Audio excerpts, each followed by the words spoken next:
Bismillah. Leslie dévalait l'escalier à toute vitesse. Par 2 fois, elle faillit perdre l'équilibre et se rétablit de justesse.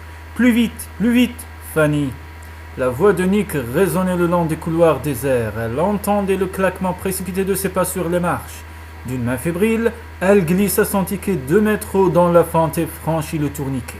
Elle connaissait parfaitement cette station, mais de nuit, le moindre son était multiplié par 10, et le bruit de ses escarpins sur le sol de béton se répercutait en écho comme un roulement de tonnerre.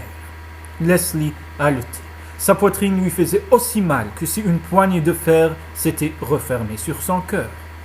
نحي لي صندال تاوعك شديهم بيديك وجري باللحفه ولو كان تاعك اللي تكسر لك الطالون تزيد تروح ليك كاع لا شوفي يا اخي. Fanny, bon sang, attendez! Il se rapproche, pensa-t-elle. La seule façon de lui échapper était de sauter dans un train, mais pour cela, il fallait que la chance se mette enfin de son côté. Leslie jetait un coup d'œil à sa montre. 1 heure du matin. Elle risquait fort de devoir attendre une rame assez longtemps. De toute façon, elle n'avait pas le choix. Elle arriva sur le quai, il était vide, et aucun bruit n'annonçait l'arrivée du métro. Sans perdre un instant, elle se jeta dans l'escalier qui conduisait à une autre direction. Sa jambe gauche lui faisait mal. Elle s'appuya contre un pilier et ôta ses escarpins. Enfin, maudite chaussure. Élégante sans doute, mais peu adaptée à ce genre de circonstances. Elle attrapa sa jupe de sa main libre et se remit à courir. Dans sa tête, les pensées se bousculaient. Fallait-il sauter dans un train qui la ramène chez elle? Mais alors, si Nick parvenait à la suivre, il connaîtrait sa véritable identité. Que faire? Le mieux serait peut-être de descendre au premier arrêt et de prendre un taxi pour brouiller les pistes, au cas où il aurait réussi à monter dans la même rame. Fanny, vous êtes folle? D'après l'écho, il lui semblait qu'il devait se trouver sur le premier quai. Il ne tarderait pas à se rendre compte qu'elle n'y était pas et reprendrait la poursuite. Leslie se pencha et regarda le tunnel. Était-ce un effet de son imagination ou voyait-elle vraiment s'approcher les lumières d'une rame? Fanny, attendez! En tout cas, cette voix, elle, était bien réelle. À l'autre bout, Nick Justine dévalait les marches 4x4. Bon sang, Fanny, quand je vous attraperai. À cet instant, le métro arriva en elle-même. Leslie remercia le ciel et se précipita dans le wagon qui lui faisait face. Les portes automatiques se refermèrent presque aussitôt. Quelle chance! Le train était nettement plus court qu'aux heures de pointe. De l'endroit où il se trouvait, Nick n'avait certainement pas eu le temps de monter avant la fermeture des portes. Sauvé. Leslie reprit son souffle et regarda autour d'elle. Dans ce wagon, il n'y avait qu'un seul passager. Il la regardait avec un sourire béat, comme si elle avait été une apparition. Pour la première fois, Leslie se rendit compte qu'elle devait avoir l'air bizarre. Une femme hors d'haleine, en robe du soir, les cheveux dénoués, pieds nus et les chaussures à la main. Une sirène طاحت لك من السما يا صاحبي. Mon Dieu, pensa-t-elle, je dois ressembler à une jeune mariée en fuite. Il ne manque plus qu'un bouquet. Elle eut un sourire amer, puis elle entreprit de passer de voiture en voiture jusqu'au milieu du train. Là, elle trouverait d'autres voyageurs et serait plus en sécurité. Le deuxième wagon était vide, mais il y avait environ une demi-douzaine de personnes dans le troisième. Aucune d'entre elles ne parut tellement la remarquer. Leslie chercha un siège libre et subitement sentit son sang se glacer. Dans la voiture qu'elle venait de quitter et qu'elle croyait inoccupée, elle venait d'entrevoir une silhouette vêtue d'un smoking. Nick Justine était dans le train, nom de chien. Comment avait-il fait pour monter à bord? Quoi qu'il en soit, il était à sa recherche. Elle se précipita dans la voiture suivante. Mais à quoi bon? Nick la rattraperait forcément avant la station. Dans sa panique, elle ne fit pas attention au fait que le wagon dans lequel elle pénétrait était plongé dans une semi-obscurité. Sa silhouette se découpait dans l'embrasure de la porte. Elle ne vit même pas l'ombre qui se glissait vers elle.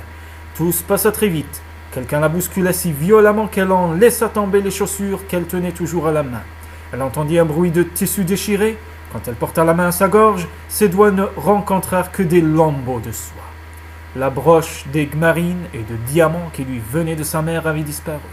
Elle se mit à crier sans même se rendre compte qu'elle appelait Nick Justine à son secours. Elle ouvrit la porte de communication et, pieds nus, se lança à la poursuite du voleur. Il était inutile d'espérer le rattraper, mais peut-être réussirait-elle à le voir clairement. Même en pleine lumière, elle ne distingua qu'une mince silhouette en jean et blouson. Quel beau signalement, si au moins il se retournait. Bien entendu, il n'en fit rien. Résigné, Leslie s'arrêta de courir, les larmes aux yeux. Soudain, tout au bout du wagon, la silhouette habillée de bleu se heurta à une autre silhouette vêtue de noir. Sahbi a'tih bounia, jibaf l'artraïd, qui l'immobilisa. Et l'homme en noir n'était autre que Nick Justine. Nick, il a volé ma broche! Nick paraissait hors d'haleine, pourtant il n'eut aucun mal à maîtriser l'assaillant de Leslie, un jeune homme de 18 ans environ. Chauffe a'tih uppercut, doucho sahbi, déplacez-le la mâchoire. Que se passe-t-il? Des ennuis? Le contrôleur arrivait au même moment. Appelez la police, madame a été agressée. C'est pas vrai, monsieur, j'ai jamais. D'un geste impatient, Nick plongea la main dans la poche du blouson et en tira la broche. Je vois. Que s'est-il placé? En quelques mots, Leslie raconta sa mésaventure et se laissa tomber sur un siège en tremblant de tous ses membres. Nick remit le jeune homme entre les mains du contrôleur et s'assit près d'elle. Vous allez bien? Incapable de prononcer un mot, elle hocha la tête. Il lui passa un bras autour des épaules et murmura. Vous n'auriez pas dû vous enfuir. Elle posa la tête contre lui, tout tournait autour d'elle, et elle ferma les yeux. D'un seul coup, elle se sentit complètement épuisée, sans réaction, après toutes ces émotions. Fanny, je vous reconduirai chez vous dès que nous en aurons terminé avec la police. La police? Elle ne comprit pas tout de suite ce que cela signifiait pour elle. Il va falloir porter plainte. On ne peut pas laisser ce gosse recommencer tout de même. Bien sûr que non. Puis soudain, elle ouvrit les yeux et répéta « La police? Ne vous inquiétez pas, je resterai près de vous pendant... Oh là là, il t'a eu. Pendant l'interrogatoire. Ce n'est rien et le procès se passera comme sur des roulettes. Le procès? Je témoignerai. » Maintenant, Leslie réfléchissait à toute vitesse. Que faire? Porter plainte sous le nom de Fanny Duval? Impossible. Il faudrait donner son identité et son adresse réelle à la police, et par conséquent à Nick Justine. Alors la vérité éclaterait.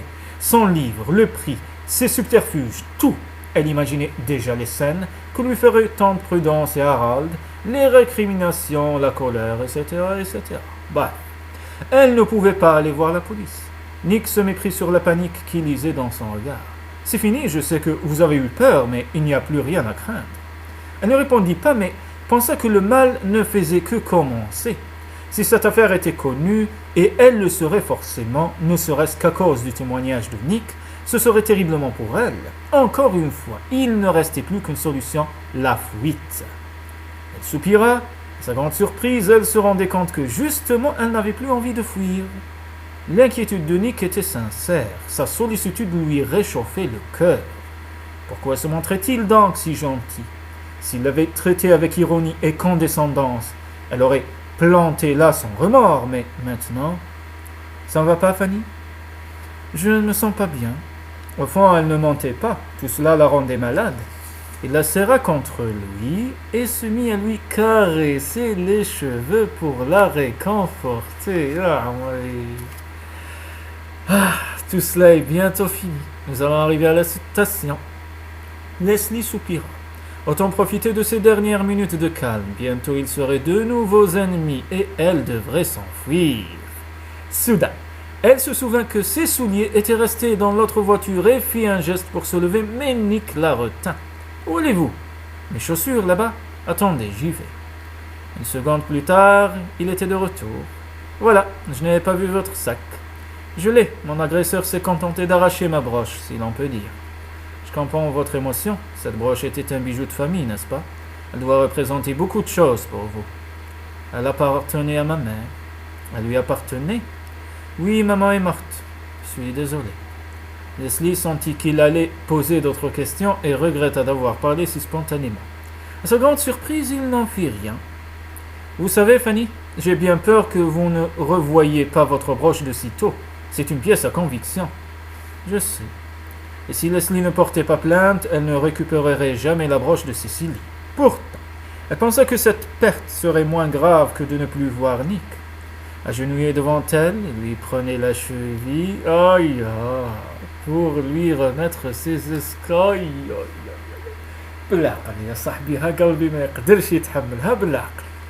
Il lui prenait la cheville pour lui remettre ses escarpins. C'est trop mimi. Vous voyez, Cendrillon, j'ai fini par la porter, cette pantoufle de verre. Le regard se rencontrèrent. Lorsqu'il lui passa la chaussure, Leslie frissonna. L'espace d'un instant, l'attraction qui s'exerçait entre eux fut si forte qu'elle en devint presque tangible. Irrésistiblement attirée, la jeune femme se pencha vers lui. Le train ralentit et s'arrêta. Tout à l'heure, pour Leslie, arriver à cette station était son but. Maintenant, elle avait peur de quitter le train. Nick se leva et lui tendit la main. Il ne fallait pas lui laisser deviner ses intentions. Elle regrettait tellement de devoir se cacher de cet homme qu'elle était sûre de détester moins d'une heure auparavant. Sur le quai, 2 agents de police attendaient. Le contrôleur fit avancer le jeune voleur vers eux et d'une voix morne, Leslie expliqua ce qui s'était passé. Tout en répondant aux questions, elle se demandait comment diable elle parviendrait à se tirer de là. Le train suivant mit une éternité à arriver. Il allait dans la bonne direction. La jeune femme fit comme si elle ne l'avait même pas entendu arriver. Le cœur battant, elle attendit la dernière minute et brusquement, elle sauta dans la voiture. Les portes se refermèrent sur ses talons.